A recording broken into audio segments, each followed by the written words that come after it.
What's up guys, ZiSotto here, and we're doing the patch notes review for patch 4.5, Celestial Voyage. That patch brings quite a few visual upgrades, quite a few skins, and quite a few balance changes, and we're gonna go through them. As always, we're gonna quickly look at the visual stuff and then dig deeper into the balance stuff. Starting with Poseidon's visual upgrade. We got the normal card here. He's a lot more humanized now, as opposed to his like half fish form before. I do think he looks pretty damn good, and we've got this recolor here, and his London Conspiracy skin is actually getting updated as well. We have unfortunately not seen it in game, but it looks pretty cool on the card at least. And he got his Mastery skins upgraded as well. I am very happy that it's finally in the game. I had to keep my mouth shut since January because I visited Hyres, and now I can actually talk about it. So I think that one looks really cool. I really liked it. Really cool change there. And I mean, he was pretty due for it, though I think some other gods still need the same treatment. Next one is a bunch of skins. I'm just going to show the names here real quick. Star Lancer, Anher, Star Tamer Bastet, Star Eater Capri, Star Strike Neath, Star Scribe Toth. You get the idea of the theme of these skins. They're very starry. Looking at the cards in the bigger form here, we got Anher, we got Bastet. And Bastet also has like these mecha kind of cats, which I think look kind of cool. We've got Capri, and we have Neath, who unfortunately does look nothing like this in game. I would highly recommend before you consider buying this skin, look at it in game. It's a lot bluer, a lot more. It looks a lot more like a gold skin, honestly. The ultimate is very cool. The rest, well. And then we have this 12th skin. You can unlock all of the god skins, the star skins, except for the 12th one by buying them for 400 gems each. The 12th skin is unlocked via a quest, I think. I think you have to buy the other skins to get it. I think you have to buy all of them or like 3 of them or whatever. And you also get certain rewards. We're going to get to that in a second. And we have the updated masteries for Bastet as well, which I think look pretty good actually. And then we have this event, so you have these direct purchases for these skins, and then the bonus Star Scribe. I'm not quite sure if it's actually explained here. You got 12 quests that you have to do, and these bonus rewards that you can unlock through them. The bonus rewards here are a loading frame, a background loading screen, which I think, you know, honestly, is something that, in my opinion, shouldn't be behind a paywall. Like, you're literally putting a picture behind a black background. That's it. The picture's nice, but I personally am unwilling to buy a skin to get that then via a quest. I'm not going to do that. Just saying. Like, maybe some people will. Pedestal and music theme. So the usual at this point. Personally, I don't find this event all too exciting. I don't think these skins are too exciting, but it's a matter of preference. I like the Underworld ones a lot more. These ones, I don't know. It's not my thing. We've got a lot of those themed skins already, so, well, maybe that's sad. Achievements for Cernunnos. And with that, we come into the, well, more actual changes. Miscellaneous.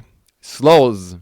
And this, I'm not going to read this because this is super confusing and the description doesn't really add up. So, how I understand it and how I think it is correct is item slows don't stack with each other, only the strongest slow applies. God ability slows stack with each other no matter what. And relics basically behave the same as God ability, so they stack with God slows, like and with item slows for that matter. But they don't stack with their lower form. So if you have the 2 different stages of Horrific Emblem, like the advanced one and normal, they don't stack with each other. Because of that, I would assume that you can have 1 slow from a relic, 1 slow from an item, and as many slows as you want from a god. But you have to keep in mind that it still applies diminishing returns, so you can't just have infinite amounts, and it's going to slow more and more and more. There's a threshold to that. You eventually hit the cap anyways, but it's getting less of a significant slow the more slows you stack. That's what I get from this.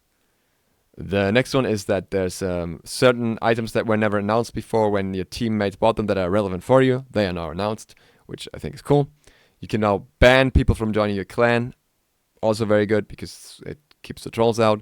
And you get a new update for the combat log, which was glitched beforehand, basically. But it doesn't actually matter because it's just in the combat log, as I understand it. That brings us to the item changes. Flicker Ritual actually doesn't receive any changes because it already received the changes. It received the change to the price and to the range, but Hyris thinks it's actually in a good place now. So they don't change it, they just updated the description to 40 units. I think it's fine. I think it's totally okay. Hydra's Lament gets a nerf, a price increase by 200. This is power curve related, and I think it's kind of ironic because Hydra's Lament was basically the same item as it was in like previous seasons, and they actually nerfed it already. It was nerfed from back then, and now it gets another nerf. It gets a price increase. Why the item hasn't actually changed? This changed. Sorry, we need to say Hydra's Lament, Hydra's Star. The changes to Hydra's Star, not Hydra's Lament. So Hydra's Lament in the end, because Hydra's Lament is better, Hydra's Star gets nerfs, and I think it's an interesting change, and I'm not in full agreement with this because I think there's a reason that it was so cheap. Like, it's really going to stagnate the power curve for a while now, I feel. But it's not the worst nerf in the world either. So, well. Medal of Discord is an interesting one. Medal of Discord loses 5% CDR. Something that is usually not that, problematic with so many other items having an awkward amount of CDR. But it also gets a price reduction, a price decrease from 3,100 to 2,900. I think this is important. At the moment, if you need defense, usually you just buy Spirit Rope. You even buy Spirit Rope on characters where it's maybe not that logical because they don't benefit that much from the damage reduction. You just want a little bit of defense, a little bit of CDR and everything. And Medal of Discord would be better for the purpose, especially for like if you just get like a single defense item like on Assassins. And with this change, Medal of Discord becomes more accessible. I don't think most people bought it for this CDR, and usually buy it rather late into the game, and often you're already at 30%, and you're just like, oh, whatever, 5% overcap, I don't care. So now, that doesn't actually make a difference in that regard, but the price is lower, so that makes it more accessible, and you don't have to choose Spirit Rope as often. And overall, I think that means that it's actually, even though it doesn't look like it at first, it's actually a buff for many. Not for everyone, not if you haven't hit CDR cap otherwise or something, but overall, mostly a buff, interesting enough. Then, Mark of the Wingard, little nerf, 50 health off the item, basically at the start. No wonder, it was very, very strong. It was often picked up as a secondary starter in competitive play as well. I think it will still be, actually. It's just, the mitigation is very strong, the defense, everything on that item is so good. So, yeah, why not? I can see why it's nerfed. I'm fine with that. The next one is Masamune. Masamune gets the protections increased from 5 per stack to 7 per stack. If you're not familiar with Masamune anymore, 50 power, some movement speed, I think 10%, and a passive, I think some health as well. Yep, should be some health on there. Don't have the value from the top of my head. Passive, anyways, is that it has stacks, and for every enemy around you, it gets extra stacks. Starting at like 1 stack being 5 protections, going up to 5 stacks being 25 protections if all enemies are around you. This is buffed. There's now 35 protections because of the 7. Is it good? I doubt it. I don't think so. I think it needs a lot more to actually be used. Because at the end of the day, you still don't want to get focused out by 5 people.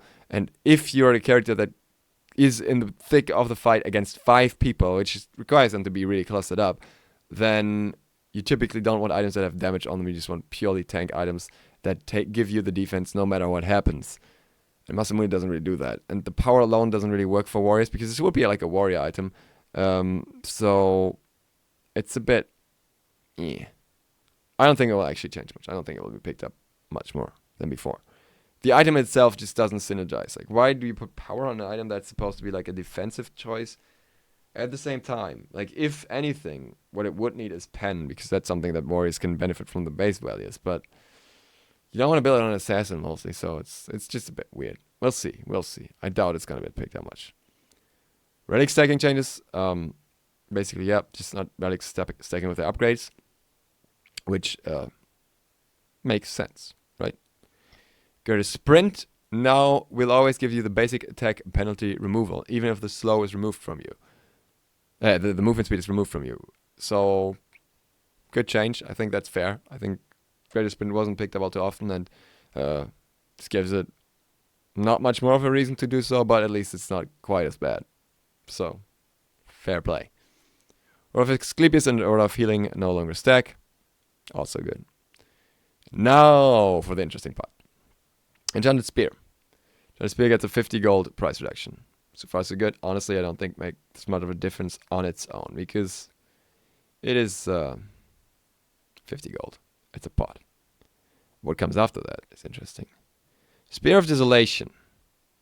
Spear of Desolation gives mages many stats they would want, but it wasn't given enough of these stats to make players want to purchase at 2,800 gold. It is now 2,600 gold. 2,600 gold is affordable at any stage of the game. My biggest issue was that it was always too expensive for like early game. It's just too much money invested into it. Now it is affordable. There is good reason to pick up Spear of Desolation over other pen items now. And that makes it very strong. And that makes it very potent. And I think it's gonna see a lot more play. I think it is a very good item now. And yeah, that is quite something. Very interesting change. And now we're getting to the point where it gets really interesting, because that's not the only part here. The other part is Spear of the Magus. Spear of the Magus gets a buff. This buff is pretty ridiculous. Passive, increased max stacks from 3 to 5. I find it interesting there's not even a mention that this is like a risky change or anything.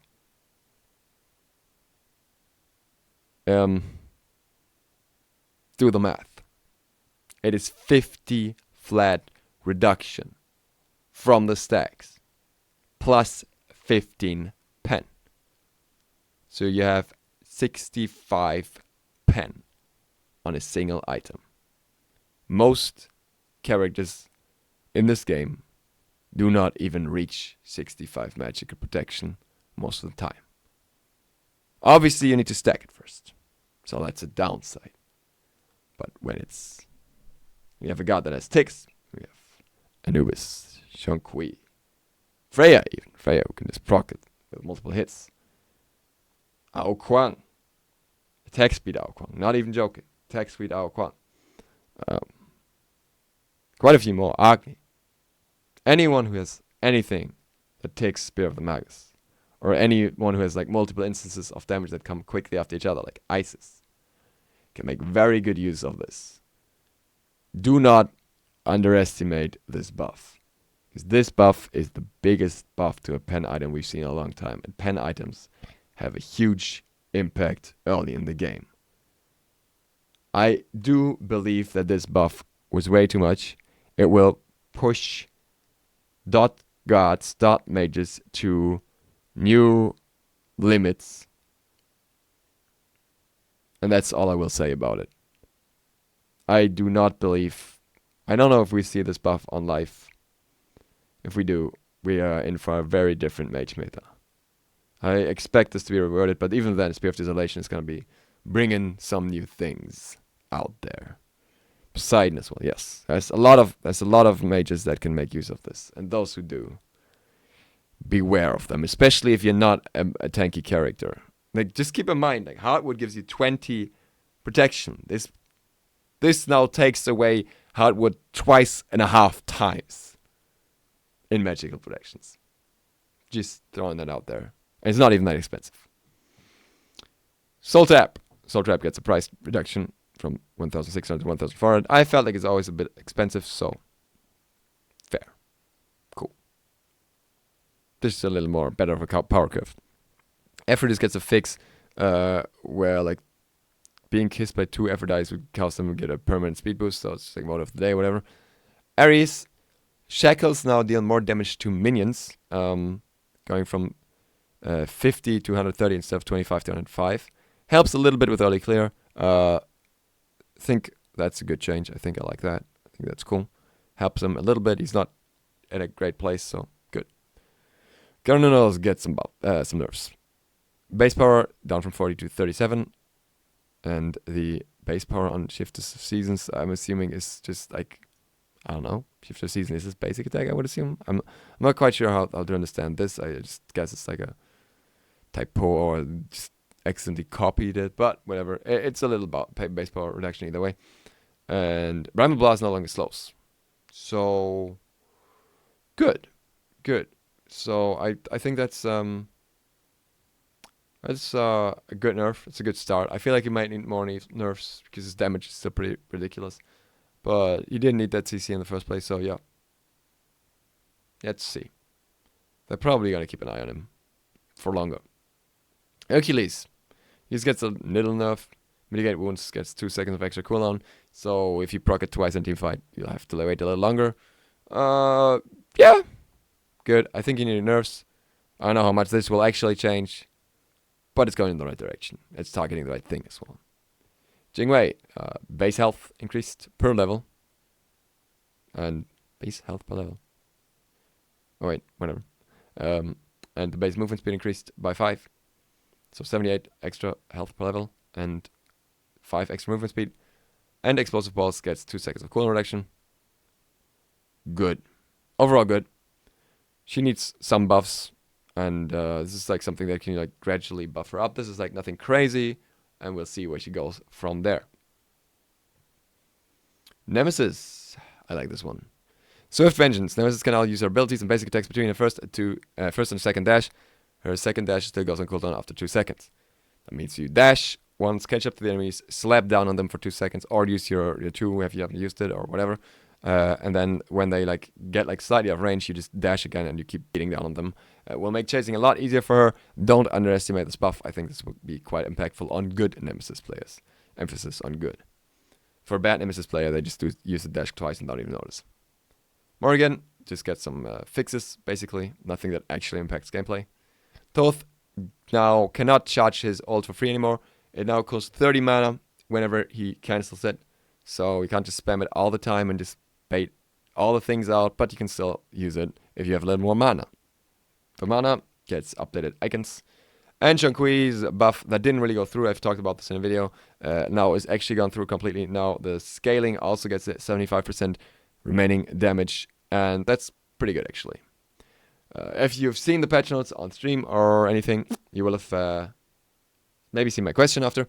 I asked Hyris, because of the backdoor protection removal, basically, if there would be any changes, compensation changes to specifically Bakasura, because this was said back when the patch notes came out. Hyris thinks that Bakasura is overperforming for some players or something, or I don't know. That he doesn't need buffs, is in a good place, whatever. I just not say anything to that. I'll just leave it at that. I overall don't know how to feel about this patch. I feel like Spirit of the Magus was probably broken. Skins are alright, but not many skins that I would be super excited for. Poseidon change remodel is very nice. Some of the god changes are really nice, and that concludes this very much. With that, thank you guys for watching. I hope to see you for the next one tomorrow. ZiSotto out.